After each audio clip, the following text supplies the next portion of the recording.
اللہ کو آپ نے جان نہیں دینی، اللہ سے ڈر جائیں اس قسم کے جھوٹے الزامات اس شخص کے اوپر جس نے UNO کے اندر بہترین تقریر کی، لا الہ الا اللہ کا نعرہ بلند کیا، اس شخص کے اوپر جس نے اسلامو فوبیا کے خلاف پوری دنیا کے اندر اتنی طاقتور آواز اٹھائی کہ کبھی کسی مسلمان حکمران نے نہیں اٹھائی، اور اس کا رزلٹ یہ نکلا کہ 15 مارچ ہر سال جو ہے اسلامو فوبیا کے حوالے سے ایک دن قرار دے دیا گیا۔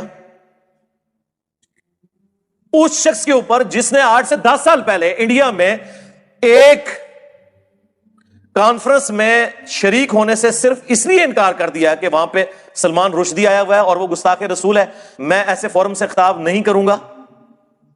اب اس شخص کو بھی اپنے عشق رسول کا سرٹیفکیٹ ان جاہل مولویوں سے لینا پڑے گا، ان جاہل پولیٹیشین سے لینا پڑے گا، ان جاہل ان پٹھوں سے لینا پڑے گا جو چند اداروں کے اعلی کار بنے ہوئے ہیں۔ شرم کریں، آپ پہ بھی کل کو برا وقت آ سکتا ہے۔ اور یہ جملے اس شخص کے ہیں جو سب سے بڑا کرٹک ہے عمران خان صاحب کا، ان کے بیانیے کو سپورٹ کرتا ہے، لیکن جو وہ ریڈ لائن اداروں کے حوالے سے کراس کرتے ہیں اسے ہمیشہ کنڈیم کرتا ہے۔ بلکہ ان کا جو اب بیانیہ ہے، ہمارا تو اس وقت بیانیہ تھا جب وہ خود اداروں کی گود میں بیٹھے ہوئے تھے، میں اس وقت بھی کہتا تھا آپ اعلی کار نہ بنے، کل کو یہ آپ کے گھاٹے فٹ ہوں گے۔ تو اگر ایسا شخص یہ بات کر رہا ہے تو خدا کے لیے اللہ سے ڈریں، ایسے مسلمان کے اوپر، ایسے مسلمانوں کے لیڈر کے اوپر آپ اس طریقے سے الزامات لگا کے ان کی لائف کو ونریبل کرنا چاہ رہے ہیں۔ تو اس کانٹیکسٹ میں عمران خان صاحب نے کوئی غلط بات نہیں کی۔ آپ کو پتا ہے کہ میں کتنا سخت کرٹک ہوں ان کا، اچھی باتوں میں سپورٹ بھی کرتا ہوں، لیکن اس کے باوجود میں کہوں گا کہ یہ کوئی بات نہیں تھی کہ آپ ان کے خلاف ٹرینڈ چلانے شروع کر دیں اپنے پولیٹیکل گینز کی خاطر، صرف اس وجہ سے کہ اس وقت آپ کو کوئی مذہبی کارڈ چاہیے کہ آپ ایک پاپولر لیڈر کو اس طریقے سے عوام کے ہتھے چڑھا دیں کہ وہ کوئی ایکٹیویٹی پرفارم کرتے ہیں۔ اس حوالے سے ہمارا تو بالکل کلیئر کٹ سٹانس ہے۔ باقی عمران خان صاحب نے جو بیانیہ اس وقت اپنایا ہے، جس میں اب وہ اللہ کا شکر ہے کہ تھوڑا بہت بیک فٹ پہ گئے ہیں، انہوں نے شہباز گل صاحب کی جو سٹیٹمنٹ ہے اس سے انہوں نے خود ایکسیپٹ کر لیا ہے کہ ایک ریڈ لائن کو کراس کیا گیا، اور وہ ریڈ لائن کوئی فوج کے حوالے سے نہیں ہے، پاکستان کے آئین کے حوالے سے ہے۔ اس طرح آپ کبھی بھی کسی ادارے کے سب آرڈینیٹ کو ابھار نہیں سکتے کہ اپنے سینئرز کی آپ جو ہے وہ نافرمانی کرنا شروع کر دو، الا یہ کہ آئین کے خلاف ہو تو اس کے لیے پھر عدالتیں موجود ہیں، یا زیادہ سے زیادہ اگر آپ یہ سمجھتے ہیں کہ یہ ظلم پہ مبنی کوئی حکم میرا بڑا دے رہا ہے تو آپ ٹھیک ہے اپنی جاب چھوڑ دیں، یہ آپ کا رائٹ ہے۔ ہمارے پاس بھی کئی لوگ آتے ہیں کہ جی بعض اوقات اس طرح کی ایکٹیویٹی ہوتی ہے، ہم کہتے ہیں ٹھیک ہے یار، اگر آپ سمجھتے ہیں تو ہم تو اکاؤنٹیبل ہیں اللہ کو، تو آپ اس ایکٹیویٹی سے الگ ہو جائیں۔ دوسرا یہ ہے کہ fit in the system and then change the system, اندر رہیں اور کوشش کریں کہ اس ایکٹیویٹی کے اندر سے آپ اس لیول تک نہ جانے دیں لوگوں کو کہ کسی کے ساتھ زیادتی ہو جائے۔ اندر رہنے کے بھی بڑے فائدے ہوتے ہیں۔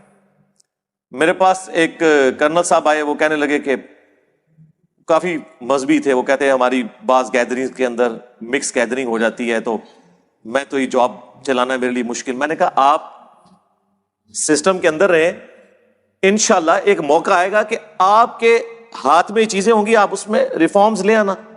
پھر انہوں نے مجھے خود آگے بتایا کہ ہاں واقعی اب جب مجھے یہ ذمہ داری ملی ہے تو میں عورتوں اور مردوں کا علیحدہ سیٹ اپ کرتا ہوں ایک ہی جگہ پہ بیچ میں پردہ لگا کے۔ تو میں نے کہا دیکھیں سسٹم کے اندر رہنے کی کتنی برکات ہوتی ہیں، اسی لیے ہم نان اسٹیٹ ایکٹرز کے خلاف ہیں۔ یورپ اور امریکہ میں رہ رہے ہیں، ان سے پوچھیں کہ یہ آپ لوگوں کے جو جذباتی نعرے ہیں یہ کیا گل کھلاتے ہیں؟ آپ تو صرف ان کے ریمیٹنس کے اوپر ملک چلا رہے ہیں نا، اور یہاں بیٹھ کے آپ لوگ چکن کڑھائیاں کھا رہے ہیں ان کے ڈالرز اور پاؤنڈز کے اوپر، ان کو سب کچھ بھگتنا پڑتا ہے جو کچھ آپ جذباتی کام یہاں پہ کر رہے ہوتے ہیں۔ اس کانٹیکسٹ پہ عمران خان صاحب نے جو کچھ بات کی، وہاں کے رہنے والے ہر پاکستانی، ہر مسلمان کا یہی نظریہ ہوگا کہ یار اس میں تو کوئی شک نہیں ہے کہ اسلام میں فساد فی الارض کی سزا قتل ہے، سورۃ المائدہ کے اندر آیت نمبر 33 میں۔ لیکن یہ جوڈیشری کے تھرو ہوگا۔ اگر ہر کوئی قانون اپنے ہاتھ میں لے گا تو پھر تو آپ کو پتا ہے یہاں تو مسلمانوں میں ایک فرقہ دوسرے فرقے کو گستاخ رسول سمجھتا ہے، تو پھر کیا اس کا رزلٹ نکلے گا اگر ہر کوئی یہ خود ڈیسائیڈ کرنا شروع کر دے گا؟ تو یہ جوڈیشری کا کام ہے. اور اگر آپ یہ پلی لیں کہ اس وقت یورپ اور امریکہ اس ملعون کو سپورٹ کر رہا ہے, تو میرے بھائی ٹھیک ہے, پھر آپ اپنے پاؤں پر کھڑے ہوں, سپر پاور بنے.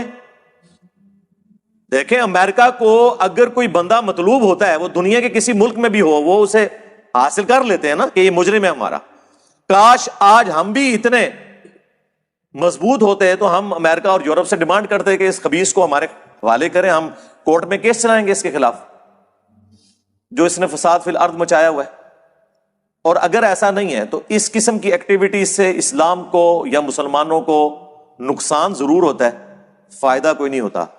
ایک منفی پروپیگنڈا شروع کر دیتے ہیں اور اس کے لیے ایندھن ہم لوگ پرووائڈ کر رہے ہوتے ہیں. اور پھر عمران خان صاحب نے تو آ کے آپ دیکھیں کہ پاکستان کا 75 سالہ پرانا مسئلہ ہی حل کر دیا ہے. میرا خیال ہے اب تو کوئی نہیں بچا جسے یہ بات نہ پتہ چل گئی ہو کہ پاکستان میں کس کا کام کون سا ہے. تو یہ ہم کریڈٹ دیتے ہیں عمران خان صاحب کو. باقی وہ جو ریڈ لائن کراس کرتے ہیں وہ بالکل غلط ہے, وہ بالکل نہیں ہونی چاہیے. میں نے تو آپ کو بہت پہلے یہ بات کی ہوئی ہے. دیکھیں ابھی تک میں نے جتنی باتیں کی ہیں ایک ایک کر کے ٹھیک ہو رہی ہے کہ جب وہ کسی کو نکالتے ہیں نا تو پھر فوراً جو الیکشن ہے اس میں اس کو نہیں لے کے آتے, اگلی دفعہ بے شک لے آئیں, کیونکہ ظاہر ہے کہ دونوں طرف لوہا گرم ہوتا ہے. تو اگر یہ آپ طریقہ اڈاپٹ کریں گے تو شاید اگلی دفعہ بھی آپ کا نمبر نہ لگے. اس لیے پلیز ریڈ لائن کو کراس نہ کریں. ہاں ان پرنسپل اس وقت پاکستان کی تمام پولیٹیکل جماعتیں انکلوڈنگ نون league, JUIF Jamaat Islami, Peoples party اور PTI بھی, سب کا یہ بیانیہ ہے کہ فوج کا کوئی دخل نہیں ہونا چاہیے پولیٹیکل میٹرز کے اندر. لیکن کچھ عرصے بعد ہی وضو ٹوٹ جاتا ہے, کوئی ایک ایسا چھوٹا سا بیان آ جاتا ہے کسی صحافی کے ذریعے, پھر پورے کا پورا معاملہ جو ہے وہ شفٹ ہو جاتا ہے. تو یہ نہیں ہونا چاہیے.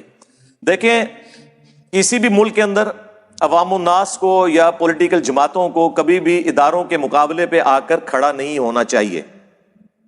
اور اس میں مجرم صرف پولیٹیکل جماعتیں نہیں ہوتی, بلکہ بڑے مجرم وہ ریاستی ادارے ہوتے ہیں کہ وہ اس طرح کی ایکٹیویٹیز پرفارم کرتے ہیں کہ عوام اور پولیٹیکل لیڈرز ان کے خلاف ہو جاتے ہیں. پھر ظاہر ہے جب وہ خلاف ہوتے ہیں تو وہ پھر بعض اوقات ریڈ لائن بھی کراس کر دیتے ہیں. تو یہ دونوں طرف سے دیکھنے کی چیز ہے, اور میرا خیال ہے انہیں بھی اب وقت کے ساتھ یہ چیزیں سمجھ آ رہی ہیں. اور یہاں ساتھ ہی ساتھ وہ صحافی حضرات جو دونوں طرف سے آگ بھڑکانے میں مصروف ہیں, اور وہ میڈیا چینلز جو اپنے پرانے بدلے اتار رہے ہیں اس چینل سے جس چینل نے اس وقت زیادتی کی تھی, اور میں نام لیے بغیر بات کر رہا ہوں, آپ کو پتہ چل جائے گا. تو حالانکہ اس چینل سے تو میری بہت زیادہ ریزرویشن بہت پہلے بھی تھی, لیکن پاکستان میں کسی چینل کو بند کر دینا, کسی کی آواز کے اوپر پابندی لگانا, چینل میں نام بھی لے دیتا ہوں, خواہ وہ ARY ہو یا جیو ہو یا کوئی اور چینل ہو, یہ بالکل غلط ہے. آپ علمی طریقے سے مقابلہ کریں. اگر کوئی نیگیٹو پروپیگنڈا کر رہا ہے آپ عدلیہ کے تھرو نوٹس بھیجیں, ثابت کریں, اور جو قانوناً سزا بنتی ہے نا وہ آپ دیں. یہ نہیں ہے کہ کسی ایک صحافی کے ایک جملے سے کسی ادارے کی پالیسی پہ اتنا بڑا فرق پڑ گیا ہے کہ پتہ نہیں کوئی آگ لگ گئی ہے. اس طرح نہیں ہونا چاہیے. آپ دیکھیں یار, ہمیں دیکھیں, ہم اکیلے ہیں اس پلیٹ فارم کے اعتبار سے, ویسے تو لاکھوں لوگ اللہ کے فضل سے اٹیچ ہیں, سارے مولوی مل کے قتل کے فتوے جاری کر رہے ہوتے ہیں. کوئی فرق پڑا ہے؟ کبھی کسی سے ایک رتی برابر بھی بھیک مانگی ہے؟ نہیں. آگے للکارتے ہیں آج ابھی میدان میں. ٹھیک ہے, تو جو اتنا بڑا ادارہ ہے وہ کیوں پریشان ہو جاتا ہے کسی کے ایک بیان سے؟ ان کو بھی چاہیے کہ ٹھیک ہے علمی طریقے سے آ کے جواب دیں کہ ہاں یہ چیز. ہاں پریشانی اس وقت ہوتی ہے جب آپ کوئی غلط کام کر رہے ہوتے ہیں جسے آپ ڈیفینڈ نہیں کر سکتے. ہمیں پتا ہے کہ ہم جو کر رہے ہیں قرآن و سنت کی روشنی میں بالکل 24 کیرٹ سونا ہے. اسی لیے چاہے زندہ بزرگ چاہے مردہ بزرگ سامنے آ جائے, ہم کہتے ہیں شے ہی کوئی نہیں سیدھے ہوئے, نبی کے جیسا ہے ہی کوئی نہیں, بابے تھے شے ہی کوئی نہیں. ٹھیک ہے نا؟ تو اس طرح ہونا چاہیے, آپ سچائی کے لیے کھڑے ہوں. صلو علی محمد و آل محمد, اللہم صلی علی محمد وعلی آل محمد واصحاب محمد وازواج محمد اجمعین الی یوم الدین.